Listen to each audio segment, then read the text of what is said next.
আজকে মেয়েটাকে স্কুলে দিয়ে এসে এখন খারাপ লাগছে। সকালবেলা রাতে থেকে সারা রাত বৃষ্টি হয়েছে। বৃষ্টি হওয়ার পরে আমি বুঝতে পারিনি, আসলে আমরা ঘুমিয়ে পড়েছিলাম। এবার দরজা টরজা সব লাগানো থাকে, যেহেতু একটু এসি চলে। তো এসি চলছিল, প্রথমত বৃষ্টি হচ্ছিল না বলতে হচ্ছিল, কিন্তু তখন যখন আমরা ঘুমাতে যাই তখন 2-3 ঘন্টা বৃষ্টি হয়নি। পরে একটা ব্যবসা গরমের জন্য এসি বেসি চালানো ছিল, সেজন্য দরজা টরজা বন্ধ ছিল। তো এবার নাকি রাত্রেবেলা প্রচণ্ড বৃষ্টি হয়েছে, আমি সেটা বুঝতে পারিনি। তারপর সকালে উঠে দেখলাম যে বৃষ্টি নেই, কিন্তু রাস্তাঘাট ভেজা, জল টল সব কিছুই বুঝতে পারছি যে বৃষ্টি হয়েছিল। কিন্তু এত যে বৃষ্টি হয়েছিল সেটা আমি বুঝতে পারিনি। এবার গুলটু তো যাওয়ার জন্য বায়না মানে যাতে না যেতে হয় বলছে, শীত করে, এই করে সেই করে, পেট ব্যথা এরকম বলছিল, যাতে না যেতে হয় স্কুলে। তো আমি আবার বললাম যে যদি পটি পটি পায় তাহলে করে যাও। বলছে না, পটি পাইনি। তারপরে আমি বুঝলাম যে পটি পাইনি, হয়তো এমনি একটু পেটে গুড়গুড় করছে, তো বাইরে নিয়ে গেলে হয়তো ভালো লাগবে। তারপরে সেই বাবা মাদের মতো আমি আমার মেয়ে টানতে টানতে স্কুলে নিয়ে গেছি।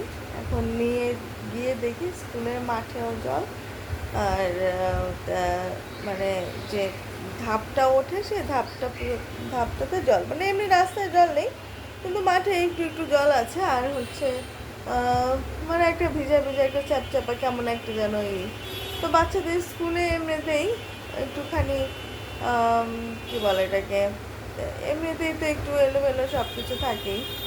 তারপরে আবার এরকম বৃষ্টি হলে বাচ্চারা তো আরও একদম শেষ হয়ে যায়, মানে গুটি মেরে বসে থাকে ক্লাসের ভিতরে।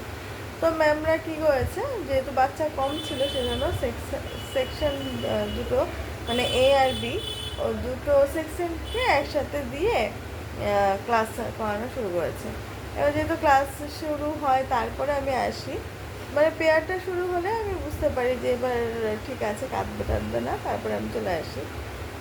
তো যখন আমি দেখলাম যে ক্লাস শুরু হয়ে গেছে, ম্যামরা সব ক্লাসে ঢুকে গেছে, বাচ্চাদের সব কিছু করছে, মানে বাইরে থেকে, গেটের বাইরে থেকেই দেখা যায় অনেক সময়, মানে বোঝা যায়, অ্যাকচুয়ালি দেখা তো সেরকম যায় না, বোঝা যায়। তারপরে পড়ানোর পরে এবার আমি বাড়ি চলে আসছি। বাড়ি আসার পরে এখন তো মন খারাপ যে মেয়েটা কী করবে। আসলে সব প্যারেন্টসদেরই এরকম মন খারাপ, সব মায়েরাই ওইখানে কথা বলছিল যে আজকে বাচ্চা না পাঠালেই ভালো হতো, কিন্তু কী করবো, আমরা সামনের সপ্তাহ থেকে পরীক্ষা, আর এটা হচ্ছে গুলটুর জীবনে ফার্স্ট পরীক্ষা, ফার্স্ট এক্সাম, স্কুলের এক্সামের ফার্স্ট। যেহেতু আমার মেয়ে একটু দেরি করে ভর্তি হয়েছে,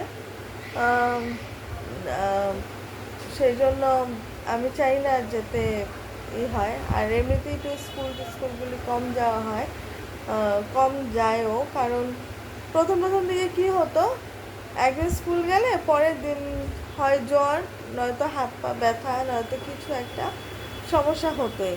আর মানে এমন সমস্যা হতো যে মানে আমরা বুঝতে পারতাম যে ওর শরীরটা খুব খারাপ। বেসিক্যালি বেশিরভাগ সময় হয় সর্দি লাগতো, না জ্বর আসতো, নাহলে অ্যালার্জি হতো, নাহলে কিছু হতো, মানে এরকম হতোই।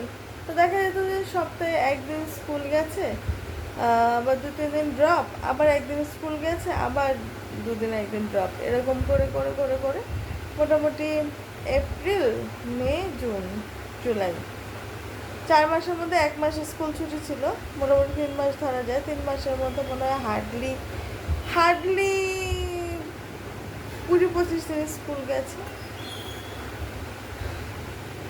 তো সেজন্য আমি চাইনি যে জীবনের প্রথম স্কুলের পরীক্ষাটা অন্তত মিস করুক। সেই জন্য আমি চেয়েছি যে এটাই যখন রিভিশনের টাইম, মানে ম্যামরা একটু লেখাচ্ছে, পড়াচ্ছে, ব্যাপারটা বুঝুক, ক্লাসে না গেলে ব্যাপারটা বুঝবে না, যেটা আমরা বোঝানোর চেষ্টা করি ঘরে সেটা বোঝে না, মানে ভাবে হয়তো খেলা, হয়তো কি না কি এরকম হয়তো ভাবে। তো যাই হোক, এখন মেয়েকে স্কুলে দিয়ে এসে আমার মনটা খারাপ হয়ে গেছে। এখন চাটা এগুলো খাই, খাওয়ার পরে যখন ছুটি হবে তখন গিয়ে নিয়ে আসবো।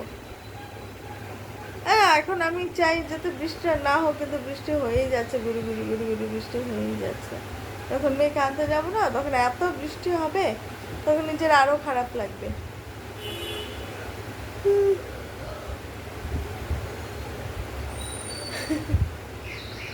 তো